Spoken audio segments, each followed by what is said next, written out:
Ben Carter had been living on Meridian 7 for 3 years. It was a big space station that floated in the darkness between stars. Many different alien species lived there together. Some had scales. Some had fur. Some had no eyes at all. Ben was one of the few humans on the station, and most days he felt very alone. He worked in the agricultural section. He grew vegetables and fruits in special rooms filled with artificial sunlight. The work was quiet and simple. He liked it that way.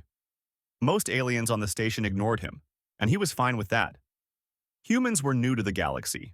They had only made contact with alien life 20 years ago. Most species thought humans were weak and soft. They looked at Ben and saw a small creature with thin skin and no claws. They did not think much of him. Ben did not try to change their minds. He just did his job and stayed out of trouble. That changed on the day the Vorathi arrived. The Vorathi were famous across the galaxy. They came from a dark, frozen world far away from any bright star. Their planet was covered in ice and shadow. The Vorathi themselves were terrifying to look at. They stood 8 feet tall on average. Their bodies were covered in thick, armored scales that could stop a blade. They had 4 eyes that glowed faintly in the dark. Their hands ended in claws that could tear through metal. Every species in the galaxy feared the Vorathi. They were apex predators. Their history was filled with war and conquest. Even now, in times of peace, no one wanted to make them angry. When the news spread that a Vorathi diplomatic ship was coming to Meridian 7, the whole station became tense. Security teams doubled their patrols. Shop owners locked up their valuable goods. People walked quickly through the corridors with their heads down. Ben heard the rumors like everyone else. A Vorathi ambassador named Krelvash was coming to negotiate some kind of trade agreement. Ben did not care much about politics. He figured the Vorathi would stay in the diplomatic section, and he would never see them. He was wrong. The Vorathi ship docked on a cold morning. Ben was walking back from the biodome section, carrying a bag of seeds. The corridors were mostly empty. People were avoiding this part of the station because it was close to the docking bay. Ben turned a corner and stopped. 3 small shapes were huddled in the shadows ahead. They were about the size of large dogs, with the same armored scales and 4 glowing eyes as adult Vorathi, but these were clearly young. Cubs. They were pressed together in the darkest corner of the corridor, and they looked scared. Ben did not move. He barely breathed. Somewhere in the distance, alarms started blaring. Red lights flashed along the walls. A loud voice announced over the speakers that there was a security emergency. All personnel were ordered to stay in their quarters. The cubs whimpered. The noise and lights were scaring them even more. One of them, the smallest, made a high-pitched crying sound. Ben knew he should run. These were Vorathi cubs. Their parents could kill him in a second if they thought he was threatening their young. Every smart instinct told him to turn around and walk away. But the small one kept crying. Ben slowly lowered himself to the ground. He sat down on the cold floor with his back against the wall. He set his bag of seeds aside. He did not look directly at the cubs. He remembered reading somewhere that predators saw direct eye contact as a challenge. Instead, he looked at the floor and waited. The alarms kept blaring. The lights kept flashing. After a long moment, he heard movement. Soft clicks of claws on the floor. One of the cubs was creeping closer to him. Ben stayed perfectly still. The cub sniffed at his shoe. It made a curious chirping sound. Then it moved closer and sniffed at his hand. Its breath was cold against his skin. Ben slowly turned his palm upward, showing that he held no weapon. The cub sniffed his palm, then gently pressed its nose against it. Its scales were cool and smooth. The other 2 cubs watched from the shadows. After a minute, they began to creep forward too. Ben sat there for what felt like a very long time. One by one, the cubs came closer. They sniffed at him from every angle. They seemed confused by how warm his body was. On their frozen homeworld, nothing was warm like this. The smallest cub climbed into his lap. Ben held his breath as the little predator curled up against his stomach. It made a soft rumbling sound, almost like a cat purring. The other 2 cubs pressed against his sides. Ben did not move. He barely blinked. He could feel their hearts beating fast against him. They were still scared of the alarms and lights. But they had decided for some reason that this strange, soft creature was safe. Footsteps echoed down the corridor. Heavy footsteps, many of them. Ben looked up and saw a wall of security officers in full armor. Behind them stood the tallest Varathi he had ever seen, the ambassador, Krelvash. His 4 eyes glowed bright orange with what Ben assumed was rage. Beside him was a female Varathi, slightly smaller but just as deadly looking. The mother. The security officers raised their weapons. Not at the cubs. At Ben. "Do not move, human," one of them shouted. Ben could not have moved even if he wanted to. He had 3 predator cubs piled on top of him. Ambassador Krelvash pushed past the security officers. He stared down at Ben with those 4 burning eyes. His claws were extended, his jaw was clenched. Then he looked at his cubs. They were calm. The smallest one, the female, was actually asleep in the human's lap. Her brothers were pressed against his sides, their eyes half closed, their bodies relaxed for the first time since they had arrived on this strange, too bright station. Krelvash did not understand. His cubs had never behaved this way with outsiders. They had bitten 3 medtechs on the ship. They had scratched a diplomat who tried to pet them. They were wild little things, fierce and untrusting, as proper Varathi cubs should be. But here they were, curled up against a human like he was their nest parent. "How did you do this?" Krelvash asked. His voice was deep and rough, like stones grinding together. Ben swallowed hard. "I just sat down," he said quietly. They were scared. I figured if I did not move or make noise, maybe they would calm down. And they were cold. This part of the station is warmer than most. I think they came here looking for a cool, dark spot. But then the alarms scared them. Krelvash stared at him for a long moment. Then he turned to his mate. "The human is not lying," he said. "The cubs chose him." The female Varathi, Shira, stepped closer. She looked at her sleeping daughter, then at the human holding her. Something shifted in her expression.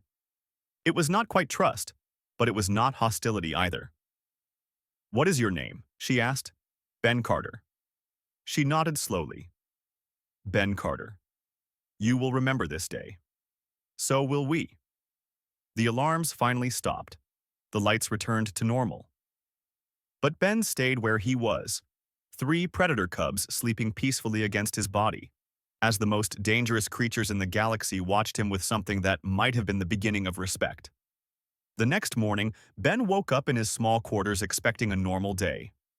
He planned to check on his tomato plants, run some water tests in the hydroponic tanks, and eat lunch alone like he always did.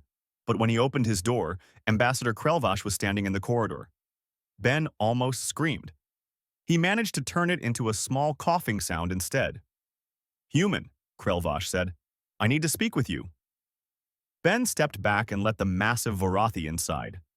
His quarters were small, designed for one person. Krelvash had to duck to fit through the door, and once inside, he took up most of the room. His armored tail knocked over a small plant on the shelf. Neither of them mentioned it. "I have a problem," the ambassador said. "The diplomatic summit begins today. It will last for 12 days. My mate and I must attend all sessions. We brought our cubs because leaving them on Vorath was not possible. Their grandmother was to watch them during the journey and the summit. But she became ill before we departed. Now we have no one." Ben was starting to understand where this was going. "The cubs are difficult," Krelvash continued. "They have bitten 4 members of my staff. They refuse to eat the food prepared for them. They hide in dark corners and attack anyone who approaches, except you." "Me?" Ben said. "Yesterday, in the corridor. They came to you willingly. They slept against you. My daughter has never slept near a stranger. She once tried to bite a healer who gave her medicine." Ben remembered the small cub who had curled up in his lap. She had seemed so peaceful. "I am asking you to watch my cubs during the summit," Krelvash said. "I will pay you whatever you require. You will be relieved of your normal duties. You will have access to anything you need. All I ask is that you keep them safe and calm." Ben opened his mouth to say no. He was a gardener. He knew nothing about raising alien predator children. What if he did something wrong? What if they got hurt? What if they hurt him? But then he thought about those three cubs huddled in the dark corridor, crying because the alarms scared them. He thought about how cold they had felt when they pressed against him. He thought about the small one, Mira, choosing to trust him when she did not trust anyone else. "Okay," he said. "I will try." Krelvash nodded once. If he was relieved, he did not show it. "I will have them brought to you within the hour. Their names are Vorik, Thesson, and Mira. Vorik is the oldest. Thesson is the middle child. Mira is the youngest and smallest. She is also the most troublesome." "Good to know," Ben said weakly. The ambassador left. Ben stood in his small quarters and wondered what he had gotten himself into. 1 hour later, the cubs arrived.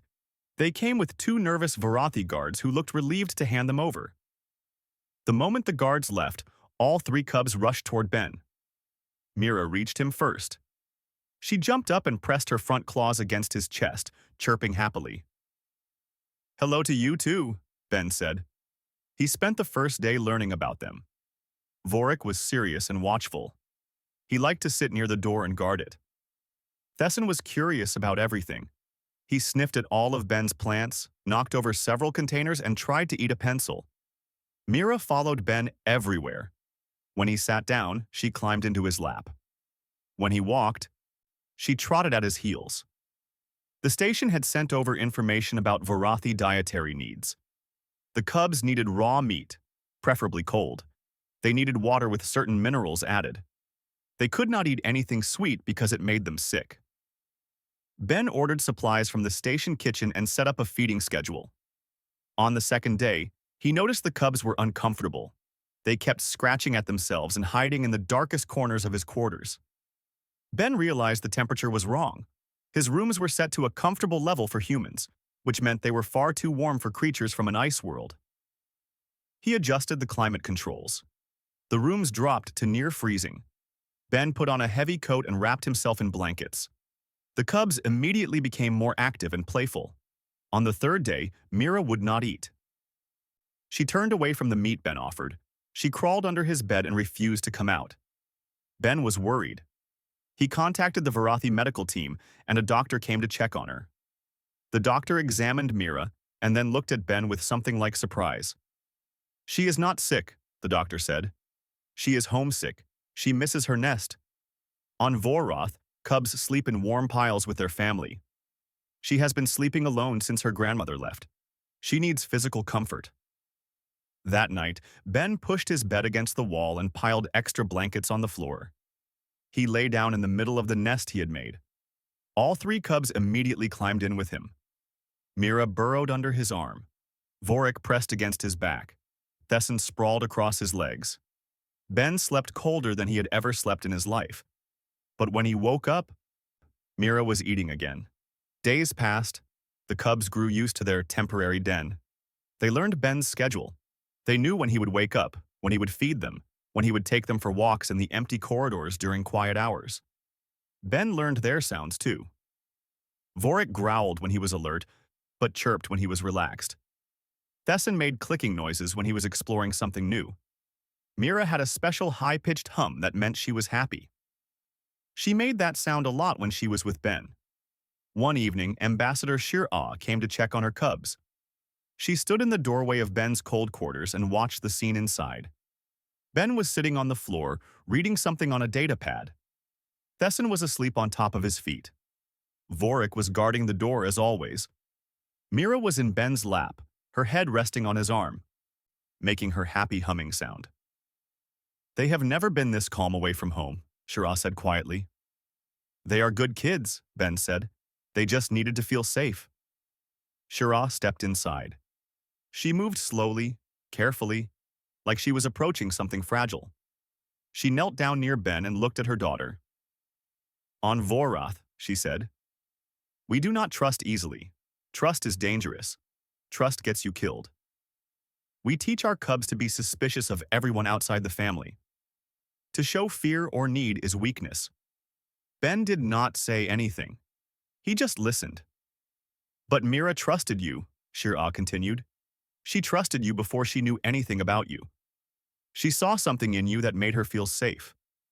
I do not understand it, but I am grateful for it. She reached out and touched her daughter's head gently. Mira stirred, but did not wake. The summit is going well, Shira said. My mate believes a good agreement will be reached. But I think the most important thing we have found on this station is not a trade deal. It is you, Ben Carter. A human who sits in the cold and the dark, caring for children who are not his own, children who could kill him with a careless swipe of their claws. They would not hurt me, Ben said. No, Shira agreed. They would not. And that tells me more about humans than any diplomatic speech ever could. She stood up and walked to the door. Before she left, she looked back at him one more time. The summit ends in 4 days, she said. Make them happy memories. They will remember this for the rest of their lives. Ben looked down at Mira sleeping in his lap. He thought about his quiet life before the Cubs arrived. He thought about how empty it had been. I will, he said. On the 8th day, Ben decided to take the Cubs somewhere special. The station's biodome was a massive enclosed garden at the center of Meridian 7. It was designed to help long-term residents feel less isolated. Inside, there were forests, meadows, streams, and even a small artificial lake. Different sections simulated different planetary environments. The Earth section had tall oak trees, green grass, and flowers that bloomed in every color. Ben had spent many hours in the biodome during his 3 years on the station. It was the closest thing to home he had found out here in the stars. He wanted to share it with the Cubs. Getting them there was tricky. He had to use maintenance corridors and back passages to avoid other station residents. Most species on Meridian 7 were still nervous about the Varathi Cubs. Ben did not want any incidents. They reached the biodome at dawn, station time. The lights inside were set to simulate an early morning. Everything was quiet. Nobody else was around. The Cubs stepped through the entrance and froze. They had never seen anything like this. On their homeworld, there were no forests, no grass, no flowers. Voroth was a world of ice and stone and endless darkness. The only plants were pale fungi that grew in caves. But here, everything was green and alive. Thesson was the first to move. He ran forward and shoved his nose into a patch of grass. He sniffed so hard he sneezed. Then he rolled onto his back and wiggled, feeling the soft blades against his scales. He made happy clicking sounds. Vorik walked slowly, carefully, like a soldier exploring unknown territory. He examined a tree trunk. He sniffed a flower. He dipped his claws in the stream and watched the water ripple. Mira stayed close to Ben. She pressed against his leg and looked around with wide eyes. Everything was strange and new. She did not know if she should be excited or scared. It is okay, Ben said softly. Nothing here will hurt you. He led her deeper into the Earth section. They walked past oak trees and birch trees and willows with long hanging branches. Birds flew overhead, small robots designed to look and sound real. Mira watched them with hunting eyes but did not chase them. They stopped in a clearing near the center of the biodome. There was a wide open space here, covered in soft grass. Above, the dome ceiling showed the blackness of space. But the lighting panels were slowly brightening, simulating the approach of daytime. Ben sat down in the grass. Mira climbed into his lap. Vorik and Thesson wandered nearby, still exploring. Ben looked up at the ceiling controls. He had an idea. The biodome's lighting system could simulate any environment. It could create sunset colors, storm clouds, or starlight. Ben found the control panel on his datapad and made an adjustment. The ceiling panels shifted. The artificial lights changed. And suddenly, warm golden sunlight poured down into the clearing. Real sunlight. Not the dim red glow of the Varathi star. Not the cold blue lights of the station corridors. True, bright yellow sunlight from the nearby star that Meridian 7 orbited. The Cubs froze. Vorik backed away from the light, growling uncertainly. Thesson pressed himself flat against the ground. Mira's claws dug into Ben's leg, and she made a small, frightened sound. Ben gently stroked her back. "It is just light," he said. "It will not hurt you. Watch." He held out his arm so the sunlight fell across his skin. It was warm. It was wonderful. He had not felt real sun in months. Mira watched his arm carefully. The sunlight did not burn him. He was not in pain. He was smiling. Slowly, very slowly, she uncurled from his lap. She crept forward on her belly, inch by inch, until one of her front claws touched the edge of the sunlit grass. The warmth spread through her scales. It was different from any warmth she had ever felt before. This was not body heat or artificial heating. This was something alive, something ancient. The fire of a star, reaching across millions of miles to touch her. She moved further into the light. Her whole body was glowing now, soaking in the warmth. And then something strange began to happen. Her scales started to change color. The dull gray that covered her body began to shimmer. Deep purple appeared first, spreading from her spine outward. Then midnight blue. Then streaks of silver that caught the light like tiny mirrors. Mira looked down at herself and made a sound Ben had never heard before. It was a deep, resonant hum that seemed to come from her whole body. A sound of pure joy. Thesson heard it. He lifted his head and stared at his sister. The light was calling to him too. He crept forward until he was beside her. The moment the sun touched his scales, the colors came. His were different, deep green and bronze and flashes of gold. Vorik resisted the longest. He paced at the edge of the shadows, torn between his instinct to protect and his desire to join his siblings. Finally, Mira looked back at him and chirped. It was an invitation, a promise. He stepped into the light. His colors were the darkest. Black that shimmered with hidden red, like the heart of a dying star. But they were beautiful. They were all beautiful. The three cubs stood together in the sunlight, their true colors blazing for the first time in their lives. On their dark homeworld, these colors never appeared. The Varathi did not even know their children had them until they were much older and could be taken to the deep thermal vents where faint light sometimes glowed. But here, in the warmth of an alien sun, the cubs' hidden selves were revealed. Ben watched from the edge of the clearing. He had moved back into the shade when the cubs started changing. This was their moment. He did not want to intrude, but Mira had other ideas. She turned and looked at him. Her 4 eyes were bright with joy. Her purple and silver scales glittered. She chirped at him, once, twice. When he did not move, she bounded across the grass and grabbed his sleeve in her teeth. She was gentle. Her jaw could crush bone, but she held the fabric like it was precious. She pulled. "What are you doing?" Ben asked, laughing. She pulled harder. She wanted him to come into the light. She wanted him to be part of this moment with them. Okay, Ben said. "I am coming." He let her drag him into the center of the clearing. The sunlight wrapped around him like a warm blanket. He sat down in the grass, and immediately all 3 cubs pressed against him. Mira climbed into his lap. Thesson leaned against his side. Vorik sat behind him, close enough that Ben could feel his warmth. They stayed like that for a long time. The cubs made their deep humming sounds of contentment. Their colors blazed and shifted in the light. Ben closed his eyes and felt the sun on his face and the weight of 3 small predators trusting him completely. He did not know they were being watched. At the biodome entrance, Ambassador Krelvash stood in the shadows with his mate and several other diplomats.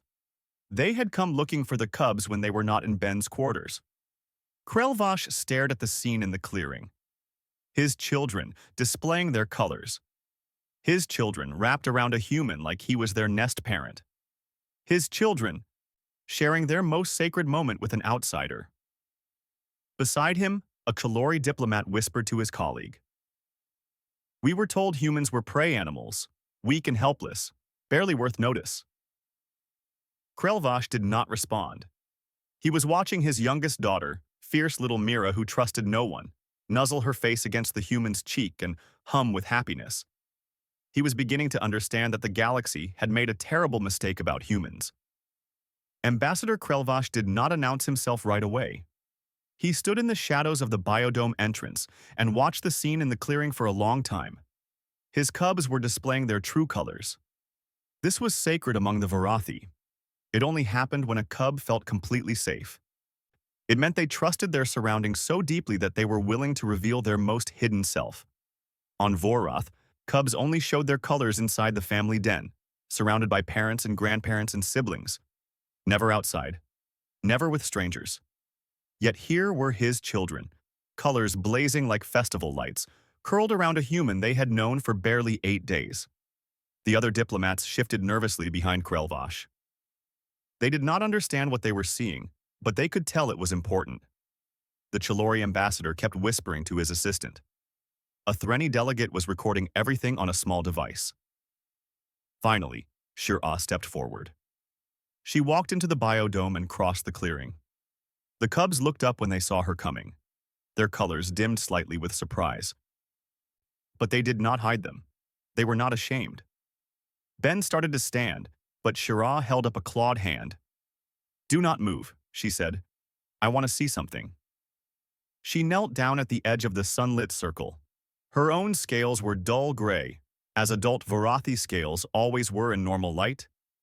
But as she watched her children, something in her expression softened. "When I was a cub," she said quietly, "I did not show my colors until I was nearly grown. I was too afraid. Our den was attacked twice when I was young. I learned that showing your true self was dangerous. Weakness invited death." Ben listened. He did not know what to say. "My children have never been afraid the way I was," Shir-Ah continued. "They grew up in peace. But they are still Varathi. They still carry our instincts, our caution, our distrust of outsiders. For them to show their colors to you, after only a few days?" She shook her head slowly. "You have done something I do not understand." "I did not do anything," Ben said. "They chose to trust me. I just tried not to break that trust." Shir-Ah looked at him for a long moment. Then she turned to face the biodome entrance. "Come," she called out. "All of you, come and see what a human has done." Krelvash walked into the clearing. Behind him came the Chalori ambassador, the Threni delegate, a Moravi trade minister, and several others Ben did not recognize. They formed a semicircle around the sunlit patch of grass where Ben sat with the cubs. The cubs did not run. They did not hide their colors. Mira stayed in Ben's lap. Vorik stayed at his back. Thesson pressed closer to his side. They looked at the crowd of aliens watching them. And they did not flinch. "Among my people," Krelvash said, addressing the other diplomats, "the showing of colors is one of our most private rituals. It is done only in the innermost family den. Only with those we trust with our lives. For my cubs to do this here, in the open, with an outsider present," he paused, "it means they have accepted him as family." The Kalori ambassador made a sound of disbelief. "Family? He is human. They are Varathi. They have nothing in common." "That is what I thought," Krelvash said. "I was wrong." He stepped forward until he was standing directly in front of Ben. His shadow fell across the human and the cubs. But the cubs did not move away. Mira actually pressed closer to Ben, like she was protecting him. "We came to this station to negotiate trade deals," Krelvash said. "We came expecting the usual games of politics and power. We brought our cubs because we had no choice, and we expected them to be miserable here, far from home, surrounded by strange species who did not understand them." He looked down at Mira, whose scales were shimmering purple and silver. "Instead, we found this human. A gardener. A quiet man who grows vegetables and keeps to himself. A man who, when he found frightened cubs in a dark corridor, did not run away. He sat down. He waited. He let them come to him." The Threni delegate tilted his head. "That does not seem remarkable." "To you, perhaps not," Krelvash said. "But I have been a diplomat for 30 years. I have met hundreds of species. When faced with Varathi cubs, they all react the same way. They run. They hide. They call for security. They see predators and they want protection." He looked at Ben. This human saw frightened children. He saw that they were cold and scared and lost. and his first instinct was not to protect himself. His first instinct was to help them. The clearing was silent. Even the artificial birds had stopped singing. "I have underestimated humans," Krelvash said. "My people have underestimated them. The galaxy has underestimated them. We looked at their soft bodies and their thin skin and their lack of claws, and we saw weakness. But we were looking at the wrong things." He knelt down until he was at eye level with Ben. His 4 orange eyes were intense but not hostile. "Strength is not just claws and armor," he said. "Strength is sitting in the cold so that frightened cubs can be comfortable. Strength is opening yourself to creatures who could kill you with a thought. Strength is caring for the young of another species as if they were your own." He placed one massive clawed hand on the ground near Ben's knee. It was a gesture of respect among the Vorathi. "You have shown more strength in 8 days than most warriors show in a lifetime, Ben Carter. My family will not forget it." Shira moved forward and knelt beside her mate. She reached out and touched Ben's shoulder, her claws gentle on his jacket. "On Vorroth," she said, "we have a word for those who are family by choice rather than blood. Krentai. It means chosen kin. It is a bond that cannot be broken. Today, in the light of an alien sun, my cubs have made you Krentai." Ben felt his throat tighten. He did not know what to say. 3 alien predator cubs were pressed against him. Their parents were kneeling before him. A crowd of galactic diplomats was watching. Mira looked up at him and chirped. Her scales flashed silver in the sunlight. "Thank you," Ben said finally. His voice was rough. "I do not know if I deserve it. But thank you." Krelvash stood. He turned to face the other diplomats. "Let the record show," he announced, "that the Vorathi Dominion wishes to formally extend our hand to humanity. We believe they have been misjudged. We believe they have much to offer the galactic community. And we pledge to support their advancement among the elder species." The Kalori ambassador looked stunned. "Ambassador, this is highly irregular. We have procedures, protocols. You cannot simply declare support for a species because of one human and some cubs." "I am Vorathi," Krelvash said. "We do not follow your procedures. We follow our instincts, and my instincts tell me that humanity is worth more than the galaxy knows." He looked back at Ben, still sitting in the sunlight with 3 young predators curled around him like he was the safest place in the universe. "The summit ends in 2 days," Krelvash said. "Until then, my cubs remain in your care. After that," he paused, "we will see what the future holds." He turned and walked out of the biodome. One by one, the other diplomats followed. Shira lingered a moment longer. She brushed her claws against Mira's head, then against Ben's shoulder. "Thank you," she whispered, "for giving them the sun." Then she was gone. Ben sat alone in the clearing with the cubs. The sunlight was warm.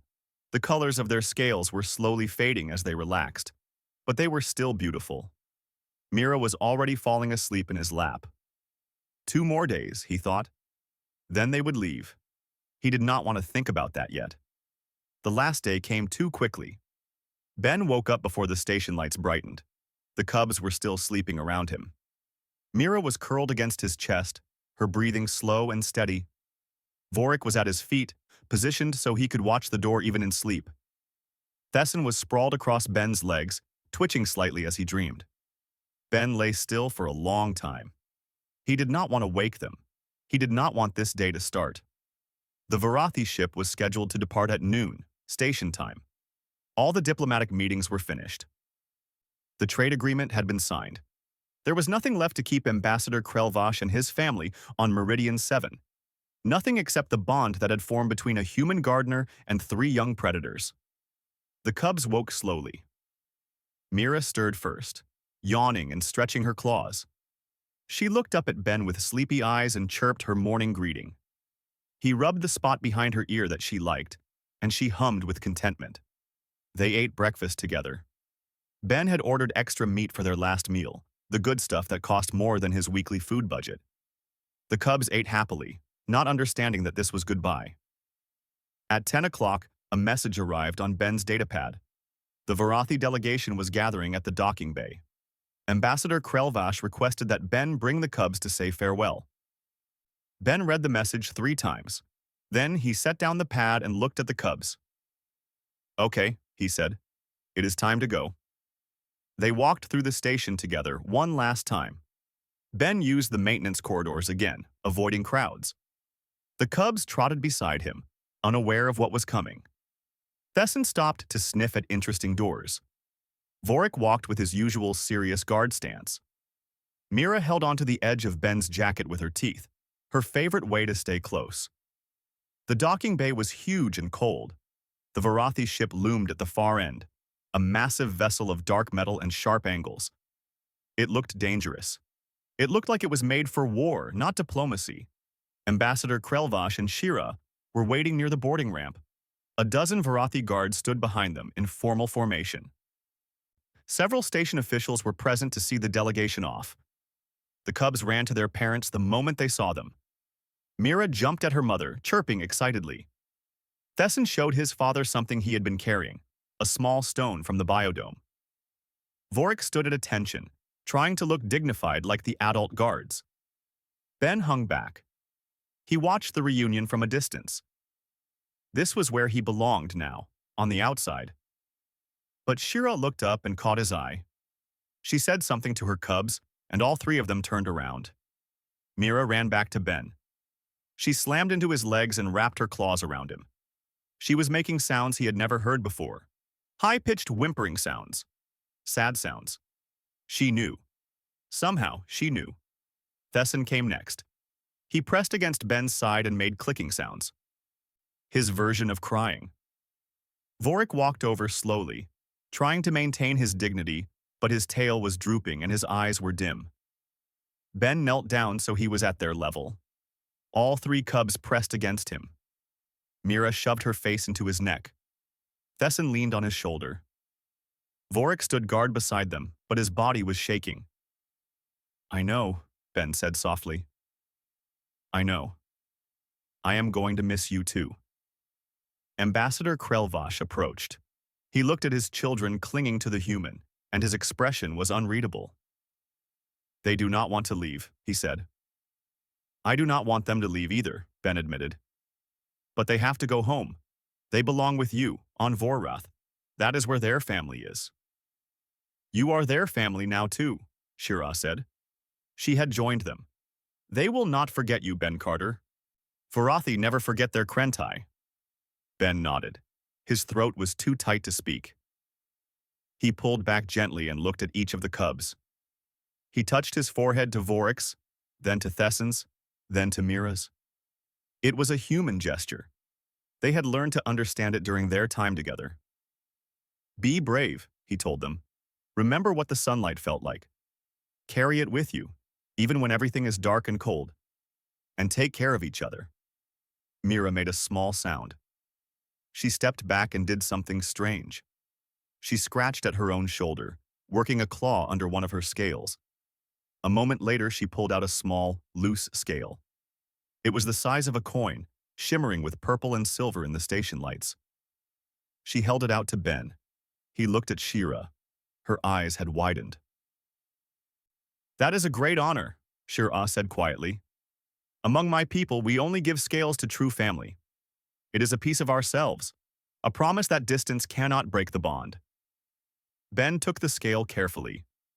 It was warm from Mira's body. It glittered in his palm like a tiny piece of starlight. "Thank you," he whispered. "I will keep it safe. Forever." Mira chirped and pressed her forehead against his one more time. Then she turned and walked to her mother. Thesson and Vorik followed. They did not look back. The cubs boarded the ship with their parents. The ramp closed. The engines hummed to life. Through the docking bay windows, Ben watched the massive vessel detach from the station and drift into space. He stood there until the ship was just a small dot among the stars. Then even that disappeared. Ben looked down at the scale in his hand. It was still warm. He walked back to his quarters alone. Life on Meridian 7 returned to normal. Ben went back to his job in the agricultural section. He grew vegetables. He ran water tests. He ate lunch alone. The station residents who had avoided him before still avoided him, though some looked at him with new curiosity now. Word had spread about the human who cared for Varathi cubs. Months passed, then a year, then several years. Ben kept the scale in a small box beside his bed. Sometimes, when he missed the cubs, he would take it out and hold it. It never stopped shimmering. He received messages sometimes. Official communications from the Varathi Diplomatic Corps, updates on the cubs' growth and development. Vorik was training to be a warrior. Thesson was studying science, fascinated by plants and growing things after his time with Ben. Mira was trouble, as always. She had bitten 2 tutors and refused to attend formal events. Ben smiled every time he read about her. Then, 7 years after the cubs left, a new message arrived. It was not official, it was personal. It came directly from Ambassador Krelvash.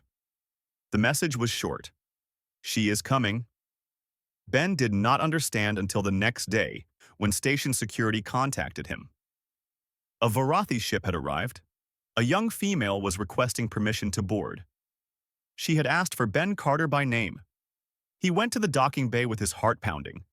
The ship was smaller than the diplomatic vessel from years ago, sleeker, faster. The ramp lowered, and a figure emerged. She was tall now, nearly 7 feet. Her scales were thick with adult armor, shimmering with deep purple and silver in the station lights. Her 4 eyes glowed bright orange. She moved like a hunter, all grace and power. But Ben recognized her immediately. Mira, he breathed. She crossed the docking bay in long strides. She stopped in front of him and looked down. She was huge now, terrifying to anyone who did not know her. Her claws could tear through steel. Her jaws could crush stone. She knelt down so they were face to face, and then she pressed her forehead against his, the way he had taught her years ago. I came back, she said. Her voice was deeper now, rougher, but still hers. I told you I would. Behind her, 2 small shapes emerged from the ship. They were cubs, barely the size of large dogs. They had purple and silver scales and bright, curious eyes. These are mine, Mira said. I wanted them to meet you. Ben stared at the cubs, then at Mira, then back at the cubs. You brought your children to meet me? You showed me what sunlight was, Mira said. You showed me what trust was. You showed me that family is not just blood. It is choice. It is care. It is sitting in the cold so someone else can be warm. She stood up and looked down at him with those fierce eyes. The galaxy thinks humans are weak, she said. They see soft bodies and no claws. They do not understand. But my people are starting to understand. And more will follow. Because of you. Ben looked at the cubs creeping toward him. They were sniffing at his shoes, just like their mother had years ago. He sat down on the cold floor of the docking bay. He let them come to him. And somewhere across the galaxy, the story spread. The story of the human who sat beside monsters and made them feel safe. The human who showed predator cubs the sunlight. The human who proved that the greatest strength is not in claws or armor, but in the simple choice to care. The galaxy was learning what the Varathi cubs had discovered long ago. Humans were not prey. They were the ones who sat in the dark, waiting patiently, until even the fiercest creatures trusted them. And that made them the most dangerous species of all.